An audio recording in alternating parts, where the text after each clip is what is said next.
बातमी ठाण्यामधनं ठाण्यातल्या कोलशेत परिसरात ग्रँड सेंट्रल पार्कचं मुख्यमंत्री एकनाथ शिंदेंच्या हस्ते उद्घाटन झालंय। कल्पतरू पार्क सिटीच्या शेजारीच हे नवं पार्क आहे। एकूण 20 एकरपेक्षा अधिक जागेवर हे पार्क उभारण्यात आलंय। ठाणे आणि परिसरातले सर्वात मोठं पार्क ठरलंय। गेल्या 15 ते 20 वर्षात ठाण्यातल्या घोडबंदर रोड भागात प्रचंड लोकवस्ती वाढली। आधी जिथे फक्त शेती आणि कंपन्या होत्या तिथे आज लाखो लोक राहतात। या रहिवाशांना या नव्या पार्कचा मोठा लाभ होणार आहे।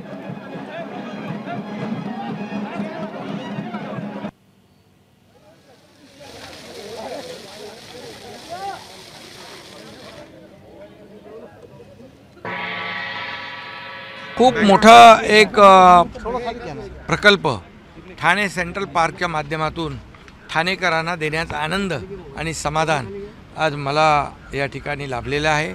मी संपूर्ण हा सेंट्रल पार्क पाहिला। वेगवेगळ्या थीम्स घेतलेल्या आहेत, वेगवेगळ्या देशातली गार्डन्स आहेत, वेगवेगळ्या आता मी फुलपाखरं बघितली, पक्षी बघितले, आज झाडं पाहिली। 3-4 हजार झाडं आहेत, आणखी त्याच्यामध्ये वाढ होईल। एक चांगलं अर्बन फॉरेस्ट जी काय आपली संकल्पना आहे, शहरामध्ये जंगल ही संकल्पना जी आहे ही लोकांना खऱ्या अर्थाने इथे पाहायला मिळेल।